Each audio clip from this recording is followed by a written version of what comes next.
अस्सलाम वालेकुम, मैं हूं ज़ारा शफी। मेरे साथ मौजूद हैं अब्दुल्ला हसन और आप देख रहे हैं commentary box. PSL special edition 9 Pakistan super league में प्लेऑफ्स का आगाज हो चुका है और गुज़िश्ता रोज़ पहला क्वालिफायर खेला गया between Peshawar Zalmi and Multan sultan and Multan Sultan has won the match by 7 wickets and also qualifies for the finals. और आज ज़ारा एक एलिमिनेटर एक और खेला जा रहा है जो कि Quetta gladiator versus Islamabad United के दरमियान ये मैच होना है। देखना ये है कि आज ये दोनों टीमें कैसे खेलती हैं, क्योंकि जो भी जीतेगा वो फिर जाके खेलेगा पेशावर ज़ल्मी से। इसी पर मज़ीद बात करेंगे, लेकिन इस वक्त हमारे साथ स्टूडियोज़ के अंदर मौजूद हैं हरदिल अजीज़, सीनियर एनालिस्ट और राइटर वासे हबीब। वासे, कैसे हैं आप? मैं बिल्कुल खैरियत से हूँ, आप दोनों कैसे हैं? फर्स्ट क्लास हैं। बिल्कुल ज़बरदस्त। वासे, गुज़िश्ता शब जो मैच हुआ है उसकी मैच समरी के हवाले से ज़रा अपने नाज़रीन को और आपको भी बताते चलें कि बाबर आजम ने जो है एक बार फिर से उम्दा बल्लेबाजी की है। 46 रन बनाए 42 गेंदों के ऊपर, जबकि साइम ने जो है 1 रन जो है बनाया था, 2 गेंदें खेली थी। जब वो आउट हुए तो काफ़ी प्रेशर बिल्ट हो गया था। उसके बाद बाबर ने जो है स्लो बैटिंग बीच में की है और साथ ही साथ क्रिस जॉर्डन ने जो है 2 विकेटें हासिल की और 28 रन दिए। आखिरी ओवर बहुत बेहतरीन उन्होंने कराया, लेकिन उसके बावजूद जो काम नहीं आया वो ओवर। यासिर खान ने 54 रन बनाए, जबकि 37 गेंदें जो हैं उन्होंने खेली थी। और इसी पर बात कर लेते हैं, वासे हमारे साथ ही मौजूद हैं। तो वासे, मेरा पहला सवाल ही आपसे ये है कि what went wrong with Peshawar Zalmi and Babar Azam, because 46 on 42। देखें, हाँ, यकीनन रमज़ान आ गए हैं, रमज़ानुल मुबारक, तो अब कुछ चीज़ें मिस होती हैं। कल आपको याद होगा ज़ारा कि जब हम बात कर रहे थे और आपने मुझसे पूछा था कि पेशावर ज़ल्मी फेवरेट है, 2 मैच जीती है इनसे, तो मैंने आपको कहा था कि कराची के ग्राउंड पर मैं मुल्तान सुल्तान्स के साथ जाऊंगा, ये ऑर्गेनाइज टीम है। यकीनन मेरे भी जहन में इतना नहीं रहा रमज़ान की वजह से कि मैं प्रोड्यूसर साहब को कहता कि उसका क्लिप लगा के प्ले करें। खैर, जस्टिफाई क्या है, जो रोज़ सुन रहा है उसे पता है कि हम क्या बता रहे हैं। तो यही मैं बता रहा था कि देखें, एक फंसी हुई विकेट, देखें इस विकेट पर बहुत ज़्यादा टर्न नहीं था। अगर कोई कहेगा ना शदीद टर्न था, तो नहीं था। नए बॉल से बड़ी टर्न मिली मेहरान मुमताज़ को अचानक से। साइम अयूब जो कैरम बॉल्स कर रहे हैं उस पर बड़ी मिली। लेकिन वही बात है कि आपके कुछ जो इंट्रो के सवाल होते हैं, अगर उन्हीं को हम दोबारा से काउंट कर लेना तो उसी में कुछ ना कुछ हमें हिकमत मिल जाती है जवाब की सूरत में कि जवाब क्या होगा। देखें, जवाब ये होगा कि बाबर आजम को इस तरह की पिचेस सूट करती हैं। जब बाबर आजम ने 7 ओवर से जायद का अरसा लिया, अपनी बॉलें ली, यानी 7 ओवर 1 बॉल उन्होंने ली, तो वो फिर उन 42-43 बॉलों पर, मुझे मालूम है मैं कराची की पिच पर उनसे 90 रन बनाने की डिमांड भी नहीं कर रहा, इवन 80 की भी नहीं कर रहा, बट 43 या 42 बॉल्स पर अगर बाबर आजम नेशनल स्टेडियम कराची में 60 रन ना बना पाए इस तरह की बॉलिंग पर, तो भी बाबर आजम पर सवालिया निशान लग जाता है मेरी नज़र में। और यही बात है, टॉम कोलर, कैडमोर, आपने कितने लोगों को इस खिलाड़ी की भेंट चढ़ाया। वो रना बॉल देखें, जो लंबा जाए ना, जो 5 बॉलों में आउट हो जाए, उसे ये मार्जिन दे कि आज उसका दिन नहीं था।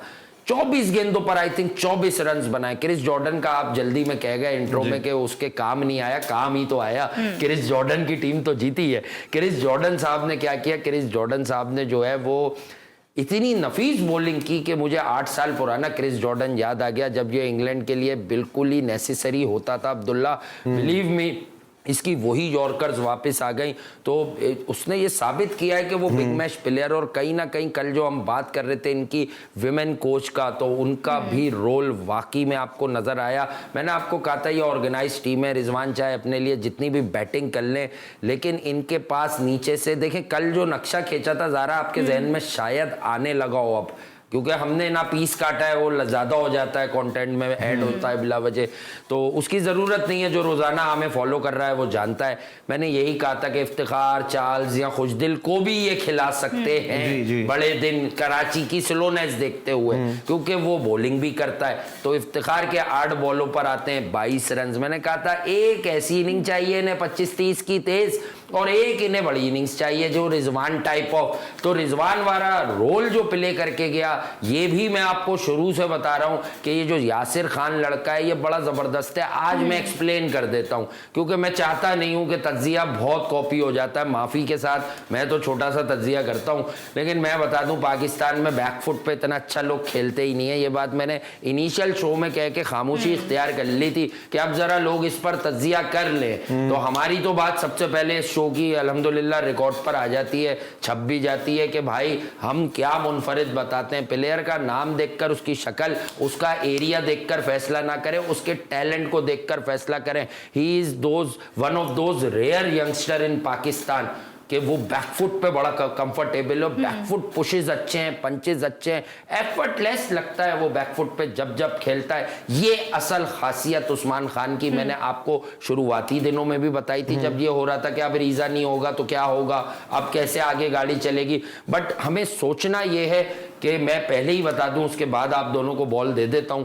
देखें, लोग नाराज हो जाएं कोई बात नहीं, लेकिन जिसको जो काम आता है उसको चाहिए वो अपनी कंट्री के साथ इंसाफ करे। पीएसएल बच्चों की, आज मुझे यासिर खान की सबसे ज्यादा खुशी है, मेरे पाकिस्तान का लड़का ऊपर आया ना, परफॉर्म किया ना क्रंच मैच में। एक तरह का क्वालिफायर था, फाइनल की कॉस्ट थी, एलिमिनेटर तो नहीं था, पर एक तरह से डू और डाई स्ट्रेट्स में अब ये टूर्नामेंट एंटर हो गया। तो यासिर खान ने दिखा दिया कि किस मटीरियल से वो बना है, कितना केपेबल लड़का है। लेकिन फिर shame on Mohammad Rizwan, and sorry to say, मैं बाबर के साथ भी यही एसोसिएट कर दूं अगर, कि यार आपने इतना टाइम लगाया, अगर आपकी वजह से 16-17, क्योंकि दिन आपका था ना, आप अगर 60 पे या 58 पे फिनिश करते तो 15 रन ज्यादा चेस करती मुल्तान। कंसेक्यूटिव 3 दफा बोल्ड हो चुके हैं इसी टीम से कंसेक्यूटिव। ये देखें ना, बात वो है कि मैंने आपको, तो आप लोगों ने मुझे दिखाया था कि गल्फ में छप गई, तो दुबई में और इंडिया में छप गई, ये सारे पेपर्स में छप गई आपकी बात। तो वो क्यों छपी थी हमारे शो की बात? अगर हम झूठी बात नहीं छपती।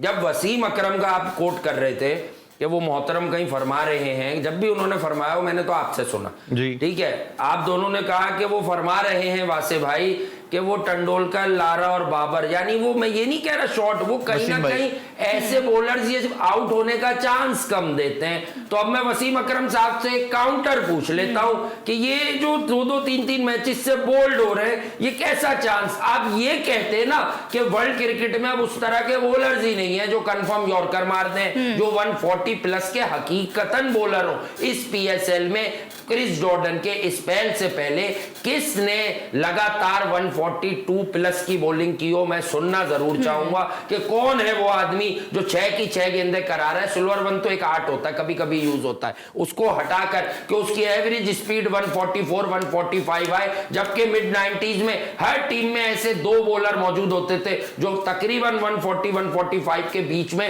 बॉलिंग कराया। बाबर के 500 हो गए, वहां से 500 हो गए इस पीएसएल के अंदर। इसके बाबर के जी बिल्कुल। देखिए, रन्स तो बाबर हमेशा करता है। हाँ। पाकिस्तान के लिए भी उसके कभी 300 हो जाते हैं, कभी 400 हो जाते हैं। What about our country and his franchise? उसकी फ्रेंचाइज मैच हार गई, कितनी बड़ी टीम लेके मैच हार गए। ठीक है, उनके पास एक और चांस है, वो एलिमिनेटर 2 में शिकस्त दें, वो मुल्तान, इस्लामाबाद या कोयटा, जो भी उनके नसीब में, और वो वापस फाइनल खेल। लेकिन ये तो फिर इंडिविजुअल रन्स हो गए ना। ऐसी क्या वजह है कि क्रूशियल मैचेस में इतने बड़े बड़े हमारे प्लेयर्स बिल्कुल ही आउट ऑफ फॉर्म नजर आते हैं? वजह उनसे पूछी जाए जारा कि जो इन दोनों को वापस कप्तान बनाने की बात करते हैं कि बाबर को बना दो, वरना रिजवान तो बेहतरीन है। ओवरसीज इतनी तगड़ी रिसोर्सेस रखकर, इतनी तगड़ी रिसोर्सेस रखकर ये हाल है इनका।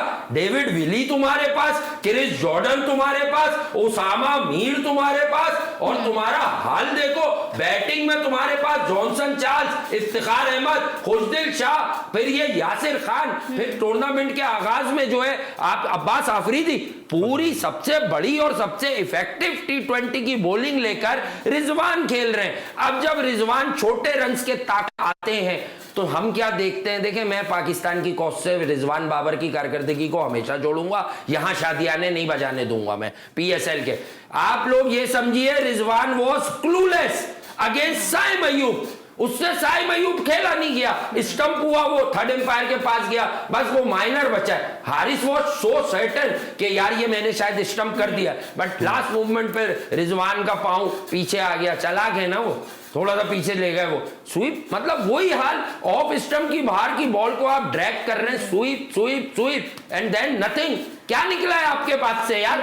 इस जीत पे अगर फिर आप सुन रहे होंगे, रात को हो गया होगा तज्जिया, हम तो अभी सुबह बैठे, रात को ये तज्जिया हो गया होगा रिजवान जीत गया, इसे पाकिस्तान का कप्तान बना दो। अरे उसकी अपनी कारकर्दगी एक पार्ट टाइम स्पिनर के अगेंस्ट तो चेक कर लो कि उसको तो कुछ समझ ही नहीं आ रहा कि पिच पर हो क्या रहा है। मैं यही तो कह रहा हूं कि ये ना स्पिन को बहुत अच्छा खेलते हैं मॉडर्न डे क्रिकेट में, उस पाए के स्पिनर्स भी अब कम पाए जाते हैं। ठीक है, लेकिन साइम अयूब आज परफॉर्म नहीं कर पाए हैं तो उनकी परफॉर्मेंस पे भी कहीं ना कहीं क्वेश्चन रेज हो रहे हैं। फिर बाबर को कौन सपोर्ट कर रहा है, कौन उन पर तनकीद कर रहा है, और मोहम्मद हारिस इस वक्त तनकीद की जद में आ गए हैं, तो इस पर भी हम बात करेंगे, but right after this break. हमारे साथ रहिए।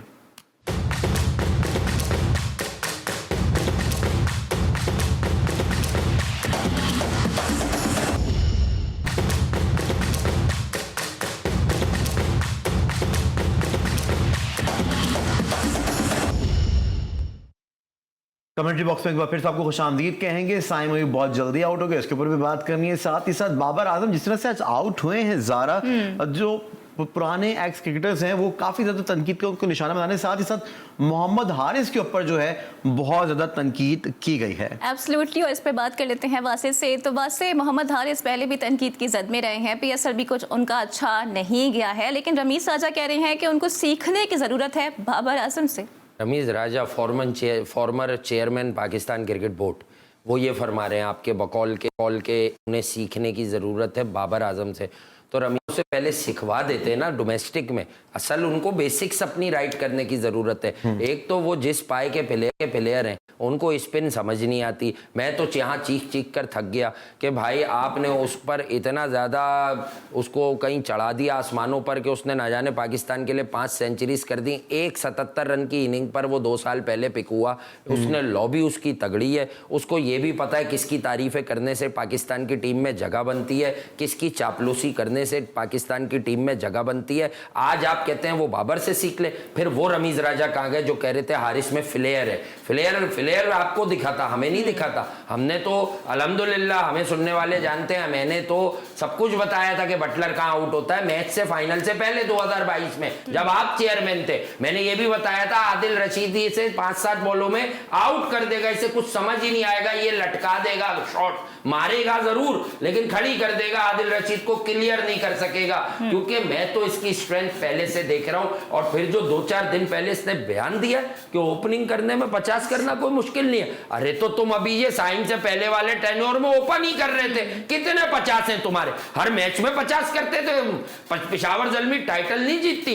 एक बात बता दूं, पेशावर ज़ल्मी की ये जो तारीख के आप कसीदे पढ़ लें, 9 बार क्वालिफाई किया है इन्होंने प्लेऑफ्स में, टाइटल से भी। अच्छा, पहले तारीफ करते रहे फिर बाद में इस तरह की बात करते हैं, किसी ने आंखें खोल दी है मतलब? यार आंखें वाखें नहीं खोली, असल में ये होता है सीट का नशा, गद्दी का नशा बड़ा खतरनाक होता है। जब आप गद्दी से हटते हैं ना तो आप एक्सपर्ट बन जाते हैं। मैं तो तब भी इनसे रिक्वेस्ट करता था, ज़रा लिसन, मैं इनसे उस वक्त भी रिक्वेस्ट करता था रमीज हसन राजा साहब से कि आप इस वक्त हैं ताकत के नशे में, तो सर आप जो क्रिटिक है ना, आप एक्सपर्ट ओपिनियन देते हैं अनबायस होके, आपकी दुनिया भर में रियल पहचान ये है। अब भी आप गलत कह रहे हैं बाबर से सीखे।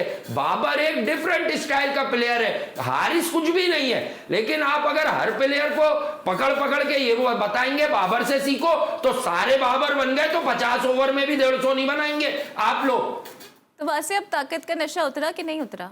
यार देखें, ताकत का नशा क्या है, वो चेयरमैनशिप थी, उसमें आप किसी को भी कुछ भी कह देते थे, कभी किसी सहाफ़ी को कह देते थे कि आप फलां मुल्क से हैं। देखें, आप जब किसी बड़ी पोस्ट पर आते हैं ज़रा, तो आपको हम्बल होना चाहिए, आपको और हम्बल हो जाना चाहिए, लोगों को अच्छे से ट्रीट करना चाहिए। देखें, अगर मैं हूं या आप लोग हैं, जब कोई आपसे अदब से बात कर रहा है या कोई आपसे लॉजिक की बात कर रहा है, तो हमेशा बुरा भला कहने वाले बगैर किसी लॉजिक के वो लोग होते हैं जिन्हें पता होता है कि इस आदमी की बात का काउंटर नहीं है हमारे पास। अब या तो हम कोई साजिशी टोला इनके पीछे लगाएं जो इन्हें ट्रोल करे। भाई सवालात के जवाब दे दो ना। आप कहते हो पाकिस्तान के मैच विनर, मैं कह ही रहा हूं 3-4 साल से कि इनके पास एक तो गेम वैसा नहीं है, दूसरा ये कमजोर टीमों के खिलाफ भी इन्हें पता चलता है ना, आज क्रंच मैच है, आज जीतना बहुत जरूरी है, इनसे जितना इनका खेले उतना भी परफॉर्म नहीं होता। मैं यही बात आप दोनों के सामने पहले दिन से रख रहा हूं। आप बता दें, आप दोनों को इतनी तो सेंस होगी क्रिकेट क्रिकेट की कि आप दोनों ने पाया क्या आज के मैच में। ये विकेट छोड़े, बाकी लोग भी इसी पिच पे खेले हैं ना। बाकी इफ्तिखार क्या घर से विकेट लेके आए थे इफ्तिखार हैं, या जेसन रॉय से वो बल्ला ले आए थे कि यार चल लड़ाई तो हो गई, आज तेरे ही बल्ले से मारूं, ऐसा तो नहीं था ना। इफ्तिखार कहां खेला है, ये यासिर खान कहां खेला है, इसने तो पाकिस्तान की टीम का मुंह भी नहीं देखा अब्दुल्ला। मैं यही तो आप लोगों को बता रहा हूं कि पाकिस्तान पर खुदारा रहम कीजिए और इन एक्सपर्ट्स की बातों में ना आइए। ये सब अब एक गेम प्लान का हिस्सा है। ये इस पीएसएल पे सिर्फ एक एजेंडा कर रहे हैं कि शाहीन को हटाकर बाबर वापस बन जाए, वरना नया कैप्टन है आप मार्केट में थ्रो करें, विच इज मोहम्मद रिजवान। क्योंकि वनडे का तो अब तक हमारे कोई कप्तान ही नहीं है। आप कप्तान किसको बनाएंगे, जिसका बाबर ने भी कभी नहीं कहा कि रिजवान से मशवरा करता हूं। बाबर तो कहते हैं मैं पिच इफ्तिखार भाई से देख के पढ़ता हूं। अच्छा, इफ्तिखार भाई पिच पढ़ते हैं तो फिर इफ्तिखार भाई का तो आप नाम ले लें, मिसाल दे रहा हूं। रिजवान क्या पढ़ता है, वो तो हाथ से स्पिनर भी नहीं पढ़ रहा, जो झाड़ू से चलानी डोमिनेंटली लेग साइडेड प्लेयर है, जो वो एक अपने आर्क में बॉल लेके मारता है। आज उससे इस पिच पे वैसे शॉट भी नहीं लगे against the likes of Saim Ayub. यार देखें, साइम अयूब लीग में आउट कर रहा है, आप लोग शादियाने बजाने के कर रहा है, ऑलराउंडर हो गया, लेकिन साइम अयूब को क्या इस टूर्नामेंट से पहले आपको पता था आप में से किसी को वो बॉलिंग भी कराएगा? तो रिजवान जो 3-4 साल से दुनिया के हर बॉलर को अपनी मर्जी के नंबर पर आके खेल रहे हैं, ये कारकर्दगी है। पास जो एग्रेशन चाचू का है, जो अटैकिंग क्रिकेट वो खेल रहे हैं, तो क्या कप्तानी उनके हाथ में नहीं होनी चाहिए? इफ्तिखार अहमद साहब जी, इफ्तिखार अहमद साहब जी। देखें, कप्तानी एक बड़ी डिफरेंट जॉब है और डिफिकल्ट जॉब है। पाकिस्तान अब जो है ना तजुर्बात करने का मुतामिल हो नहीं सकता। World cup is just around the corner. New Zealand आने वाली है, जो उनकी जो भी टीम आएगी DEF आपको दिख जाएगी। बहुत सारे तो IPL में बिजी होंगे, WC आएगी तो डेफिनेटली। लास्ट टाइम भी लोगों ने कहा था बड़ी कमजोर टीम आई है, उसमें चैपमैन निकला था 2-2 बराबर, आखिरी भी हार रहे थे, बारिश ने इन्हें बचा लिया था। 170 प्लस का वहाँ भी चेस था। और आपको पता है, with due all respect, Babar और रिजवान के साथ आप एक कंपेटिटिव बॉलिंग लाइनअप या okay sort of bowling lineup भी लेकर आप 170-80 का ख्वाब जरा कम ही देखते हैं, क्योंकि इनके दिमाग से 160 जाता ही नहीं है। अब जब आपने दो लोगों ने मिलकर 60 दफा पाकिस्तान के नाम पर ओपनिंग कर ली, तो भाई 3 इंसिडेंट तो हो ही जाएंगे ना। वो ही याद दिलाते रहते हैं लोग। 2022 से लेके 2021 का जो 20 ओवर का एशिया कप था, उससे लेके जरा ये भी तो बताएं, इनके फेलियर्स तो बताएं, कौन कौन से मैच ये हरवा के गए। क्योंकि मेरा मानना क्या है, अगर कॉमन सेंस से आप पूछेंगे, अपने किसी बड़े से भी पूछेंगे, जो 20 ओवर की 120 बॉलों की क्रिकेट में 40-45 बॉलें खेले, उसका रोल है सबसे ज्यादा इम्पैक्ट वाले रन्स बनाना। कहां है बाबर के आज भी इम्पैक्ट वाले रन्स? कल रात को कहां थे रन? कोई रन्स दिखे? ये क्या रना बॉल ही कहेंगे?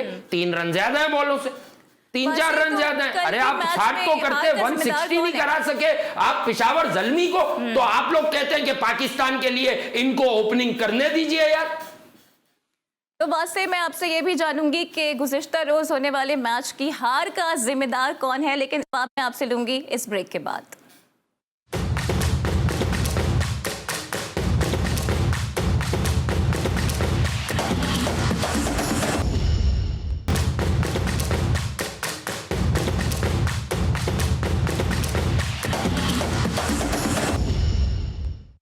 Back to the commentary box. और आज एलिमिनेटर खेला जाएगा between Quetta Gladiators and Islamabad United के दरमियान। अब तक इस PSL में 2 बार ये मैच इनका स्केजुअल था, लेकिन पहला मैच बारिश की नज़र हो गया था और दूसरे मैच में कोयटा ग्लैडिएटर्स ने 3 विकेटों से कामयाबी हासिल की थी। तो मुझे लगता है कि एक ज़बरदस्त मुकाबला यहाँ पर हमें देखने को मिलेगा। वासे से क्विकली जान लेते हैं कि वासे, आपको क्या लगता है, ऑन द पेपर कौन सी टीम ज़्यादा स्ट्रॉन्ग नज़र आ रही है? देखिए, मैं तो आपको टूर्नामेंट के आगाज़ में ही अपनी राय दे चुका था कि इस्लामाबाद यूनाइटेड की जो बैटिंग लाइनअप है वो बड़ी डेंजरस है। फिर वो आपको साबित भी हुआ कि जो एक अच्छी बैटिंग कंडीशंस आई, तो अपोजिशन ने 228 रन्स का इन पर दबाव डाला। 2 विकेटें इनकी शुरू में गिरा दी गई, लेकिन उसके बाद भी आप देखें कि इन्होंने कितने मज़े से जो है 228 रन्स चेस किए, जो हाईएस्ट एवर चेज है PSL 9 का।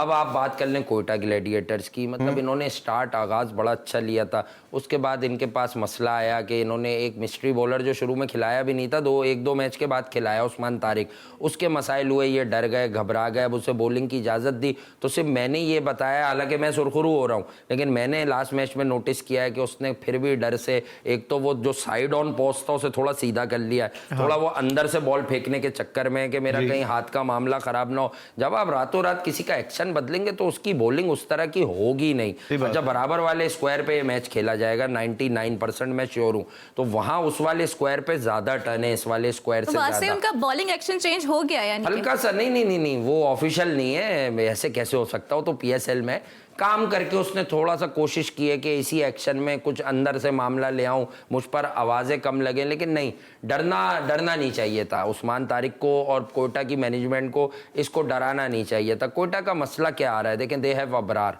जो स्टार्ट इसने बड़ा अच्छा किया, दे हैव उस्मान तारिक, और एक और स्पिनर भी है अकील हुसैन, जो हर मैच में पहले इकोनॉमिकल जा रहा था। लेकिन कराची की विकेट क्या है कि स्लोअर साइड पे तो है, लेकिन यहाँ तो आप गेंद को ज्यादा टर्न करें, बिग टर्नर बच रहा है, जो स्लो टर्नर है ना बंदा, जो हल्की फुल्की स्पिन करता है, उसको मार लग रही है। जैसे जॉनसन चार्ल्स ने उस्मान तारिक को मारा, अबरार की पिटाई की इन लोगों ने, मुल्तान सुल्तान ने लास्ट लीग मैच में, जो हमने कल या परसों बात भी की है इस पर। तो मैं आपको यही बताता हूं कि ये जो इस्लामाबाद की टीम है, इसको ये वेन्यू बहुत ज्यादा सूट नहीं कर रहा, लेकिन ये जो स्लोनेस ऑफ द विकेट है, ये इतना मैटर नहीं करेगी अगर बहुत रैंक टर्नर ना बना। ये दो बल्लेबाजों की गेम होगी इनके, कि ये मैच लेके उड़ जाएं, लेकिन कोयटा ग्लैडिएटर का एक लीन पैच आ गया, तो now it's up to Aamir, इसके पर Rilee Rossouw, and then Jason Roy and Saud Shakeel, क्योंकि Jason Roy looked very disappointed, और वहां से कॉलिन मंरो शायद नहीं खेलेंगे, तरह वो आउट हुए। तो I think he also has a point two prove कि यार मुझ में क्या बात है, मैं इंटरनेशनल क्रिकेट का तजुर्बा क्यों रखता हूं, क्यों मैं वाइट बॉल क्रिकेट का स्पेशलिस्ट हूं, क्यों तजुर्बेकार हूं। तो जेसन रॉय की न जाने क्यों मुझे फीलिंग है कि कप्तान रायली रसो जो फायर ही नहीं कर रहे, उनकी और जेसन रॉय की परफॉर्मेंसेस बहुत काउंट करेंगी। And do not forget this lad who hardly played, बल्कि never played domestic cricket, Khawaja Nafiq. लेकिन पता नहीं क्यों एक गट फीलिंग है कि ये खेल हर मैच रहा है, ये भी कोई बड़ा टॉस कितना इंपॉर्टेंट है, टारगेट कर रहा है। टॉस कितना इंपॉर्टेंट है? देखिए, टॉस तो कराची की विकेट पे बहुत इंपॉर्टेंट है, मैंने आपको हमेशा बताया कि इस पर बैटिंग फर्स्ट। लेकिन फैसले गलत हो रहे हैं यहाँ पे, नहीं आप समझे, जैसे बाबर ने नहीं, तो टीमें गलत हो रही हैं।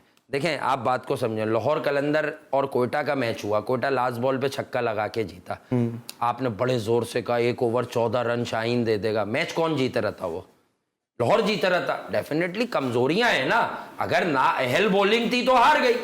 इसी तरह बाबर ने शान मसूद के खिलाफ टॉस जीत के बैटिंग की, किया फैसला सही, रन इतने ही थे आसपास, 1-2 रन कम ज्यादा।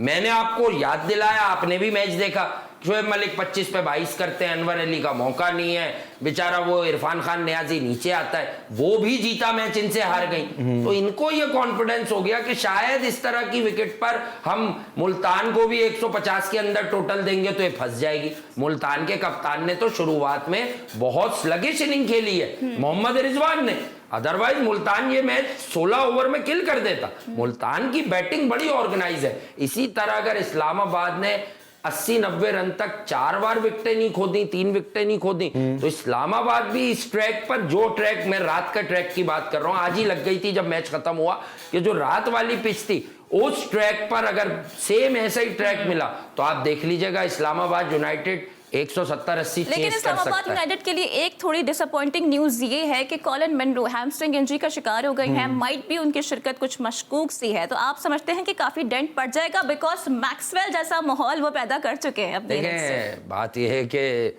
कॉलिन मंरो शुरू में तो फायर नहीं कर रहे थे, अब वो 2-3 मैचेस से अच्छा कर रहे थे, फॉर्म प्लेयर है। अगर बात करूं इंग्लैंड के ओपनर एलेक्स हेल्स की, तो Alex Hales is such a dangerous talent, और बहुत सीनियर हैं, लेकिन एलेक्स हेल्स इस टूर्नामेंट में फायर नहीं कर रहे।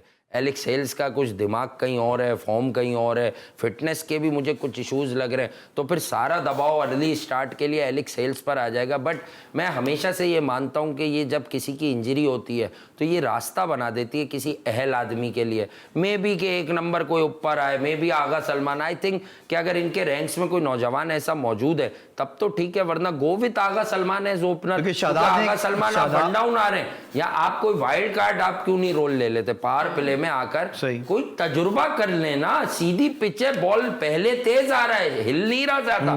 फास्ट बॉलर का बॉल इतना स्विंग विंग नहीं हो रहा कराची में जितना माजी में हुआ करता है। तो गो विद आजम खान, खेल दें कल वाइल्ड कार्ड शॉट। शादाब ने वैसे उम्मीदें वाबस्ता कर ली आजम खान से, वो कह रहे हैं कि हीरो हो सकते हैं आज के मैच के। जी, आज के मैच में मैं कह रहा हूं ना कि अगर हीरो बनाने का सपना भी देख लिया है तो सपना पूरा कर लेना, ताकि बाद में ये गाना भी गा सकें सपना टूटा है वाला। तो पहले तो ये आजम खान को देख लें। ये भी कह देते हैं कि आजम को हैंडल विद केयर का भी कोई बयान दे रहे थे। ये रिस्पेक्ट देनी पड़ती है, रिस्पेक्ट देनी पड़ती है, मोहब्बत से रखना पड़ता है। अच्छा, इसको आप समझेंगे नहीं, मैं बताता हूँ। अब्दुल रजाक को भी ऐसे ही रखना पड़ता था, वसीम अकरम वगैरह भी यही बताते हैं कि उसको बड़ा कॉन्फिडेंस देना है। नाराज से हो जाते हैं वो लोग, होते हैं तुमने मुझे यूं बोल दिया। तो इनका फोकस गेम पर रखने के लिए इन्हें हमेशा जो है ना आपको गोद का बच्चा बनाकर रखना पड़ता है। अब मैं कहूंगा गोद का तो आजम को कोई गोद में तो बिठाने की गलती बेचारे को कर नहीं सकता, लेकिन यह है कि Azam is such a wonderful striker of a cricket ball. इसमें तो किसी को भी आज तक इख्तिलाफ नहीं होगा, जो उसका हेटर भी होगा। हम तो उसके सपोर्टर हैं, सपोर्टर इन अ सेंस है कि अगर ये लड़का पाकिस्तान को पांच में से एक मैच भी जितवाने की तरफ आ जाए तो आई थिंक मैं तो इसे पाकिस्तान की टीम के साथ ही रखूंगा। कौन सा बैट्समैन है जो आपको 200 रन का मैच 5 बार में से एक बार भी जितवाएगा? कोई नहीं। अभी पूरी न्यूजीलैंड की सीरीज आपने टटोल दी, जहां 190 से ऊपर मामला गया वहां इनके औसान खता हो गए, ढीले हाथों से ये शॉट यूं यूं खेल के कैच दे के आ जाते हैं। तो आजम खान की जो वो वाली एबिलिटी है गेम को चेंज करने की 25 मिनट 30 मिनट में, एक परसेप्शन है ना कि वो सिर्फ लीग क्रिकेटर हैं, इंटरनेशनल क्रिकेट में वो अच्छा परफॉर्म नहीं कर सकते। और फिर मोहसिन नकवी साहब ने भी कह दिया है फिटनेस पे कोई कॉम्प्रोमाइज नहीं होगा। आपको पता है वो अनफिट है? क्या चेक करके आए आप लोग? कैसे हमारे पता यहाँ तो आपको वो पता है अनफिट है? ना, फिजिक से ही नहीं, रेट आप दिया एक जाता बढ़िया है। ना, मैं आपको चलो ऑन एयर बताता हूँ। एक बार ऑफ एयर भी बोला था मैंने, आप और आप या मैं, हम अगर अपने जहन को, मेमोरी को रिकॉल करें, हम सबके खानदानों में कोई ना कोई एक बल्कि आदमी होता है। वो शुरू से ही आप उसको ऐसा देख रहे होते हैं। क्या वो अनफिट होता है? उसकी फिजिक ऐसी होती है। आजम ऐसी ही फिजिक का बच्चा है, शुरू से ऐसी फिजिक का लड़का है। प्रॉब्लम हाँ ये कह लें कि वो 2 महीने पहले थोड़ा सा कम था, थोड़ा सा वो जो है ना वो मामला 8, 10, 12, 15 किलो का है। लेकिन आप ये कोशिश करें कि आजम आपको शादाब खान, कुछ लोगों के मैं अक्सर आजम को लेके अजीबो गरीब दकियानूसी तज्जिए सुनता हूं, वो ऐसा फील कराते हैं कि आजम शादाब खान या बाबर आजम जितना पतला हो जाए। मतलब हाउ इज दैट पॉसिबल यार? सच अ नॉनसेंस एंड स्टूपिड ओपिनियन जो भी लोग ये देते हैं, अजीब से ये दकियानूसी बातें यार। अब आप हैं, आप एक ऐसा डील डॉल रखते हैं, आपको हम बोले यार आप शादाब खान की तरह स्लिम नजर आने लगे तो डेफिनेटली आप बीमार हो जाओगे। आपकी फिजिक ही ऊपर वाले ने ऐसी बनाई है ना यार। तो ये क्या कुदरत के निजाम को चैलेंज कर रहे हैं? फिर मुझे सकलैन भाई याद आ जाएंगे, कुदरत का निजाम है, दिन है रात है। एक सिलेक्शन का क्राइटेरिया भी तो होता है ना, वो भी हमने बनाया हुआ है। अब इस परसेप्शन को हम कैसे चेंज कर सकते हैं? नहीं देखें, क्राइटेरिया होता तो फिर हफीज आपको, आप ही हफीज के सवाल लाई थी, भूल जाती है आप अपनी ही बातों से डिफर ट्रांसमिशन कर रही हैं मोहतरमा। याद रखें आप मुझसे पूछ चुकी हैं कि मिकी आर्थर और बाबर आजम ने प्लेयर्स के फिटनेस टेस्ट नहीं होने दिए। क्या आजम का कैच आपको कोई गलत मैसेज दे रहा है डाइवे लगा के? मैं उसको डिफेंड नहीं कर रहा, मैं कह रहा हूं कि वो उसका ऐसे ही है, उसका जो फिजिक है उसकी वो ऐसे ही है। एडिशनल अगर 5-10 किलो वो गेन कर लेता है ऑफ सीजन्स में तो उसको वो कम करे। मैं खुद आपको ये बता रहा हूं कि आजम खान कंसिस्टेंट नहीं है। मैं भी उससे नाखुश रहता हूं कि तुम में इतना टैलेंट है, इस प्लेसिड विकेट पे जिस तरह की पीएसएल में बोलेंगे तुम्हें इससे ज्यादा अच्छा करना चाहिए, तुम नहीं कर रहे। तो मैं उसे झंझोड़ लाऊं कि maybe it's time for Azam कि उसकी टीम को अब सबसे ज्यादा शायद उसी की जरूरत है। एक्स्ट्रा पावर जो बंदा पजेस करता है वो मारता है। आपको मैंने ये बात कराची आने से पहले बोली थी कि जो एक्स्ट्रा पावर पजेस करेगा आप देखिएगा वो यहां मजे से छक्के मारेगा। यहां की पिच में कोई मसला नहीं है, सिर्फ आपको थोड़ा जोर ज्यादा लगाना है, जो कि ये वाले प्लेयर नहीं लगा पाते, बाबर, रिजवान। तो इफ्तिखार आपको हर मैच में बता रहे हैं। बाबर, रिजवान, शादाब, सरफराज, ये इतने बड़े बड़े नाम हैं और क्वालिफायर्स और एलिमिनेटर्स में खेलने जा रहे हैं, लेकिन अफसोस के साथ कहना पड़ता है कि क्राउड नहीं आ रहा है। वसीम अकरम की जानिब से भी कहा गया है कि we can only dream of stadiums like Queenstown and Dharamshala. Wasim Akram कह रहे हैं, पक्की बात है, आपने सवाल किया। वसीम अकरम साहब, मैं आपसे बड़े एहतराम के साथ कहूंगा आप भी क्वींसटाउन और धर्मशाला ही घूम लेना। आप क्यों आ जाते हैं पाकिस्तान में एजेंडा लेकर यार? आपका क्या ताल्लुक है? मैं तो कोट कर रहा हूं आपको, दावे के साथ कोट कर रहा हूं कि जब आप आईपीएल में थे और आप स्टार ग्रुप के साथ आपकी कमिटमेंट्स थी एज कमेंटेटर, तो आप तो वाजे कहते थे मैं थोड़ी जाऊंगा, पीसीबी मुझे बुलाए। अब आप क्यों ढूंढ रहे हैं कि आपकी पाकिस्तान की क्रिकेट में कोई सेटिंग बन जाए? नहीं बनेगी, नहीं बनेगी, क्योंकि जो पाकिस्तान की क्रिकेट को ठीक रखना जानता है उसको पता है अगर आपको पाकिस्तान की क्रिकेट में कुछ करना है तो तज्जिए ना करें। आप देख रहे हैं बॉलिंग का हाल, आप ऑफर करें ना कि आई एम वसीम अकरम, मैं पाकिस्तान से बच्चे निकालूंगा फास्ट बॉलर्स, मुझे एक ग्रुप बना के दो। आपका ये रोल होना चाहिए। आप बैठ के बच्चों पे, छोटे छोटे सात बेग पे, अंडर 19 कप्तान पर एक मैच में तनकीद कर रहे। अरे आपकी क्या तारीख है, आप बता दें। 1999 के फाइनल हारने के बाद आप ऑस्ट्रेलिया गए तो तीनों टेस्ट में रुसवाई मिली, आप बैठ के टिप्स दे रहे होते हैं आमिर जमाल को यूं कर ले, यूं कर ले। आमिर जमाल ने तो वहां 6 आउट किए, आप बैठ के टिप्स दे रहे होते हैं। अब मैं क्या क्या ट्राई नेशन के दोनों फाइनल में आपकी पूरी बॉलिंग, वसीम बकर, शोएब अख्तर, ये सारी बॉलिंग लेके आप जो है दोनों फाइनल ऑस्ट्रेलिया से वन साइडेड आते। और क्या बताऊं,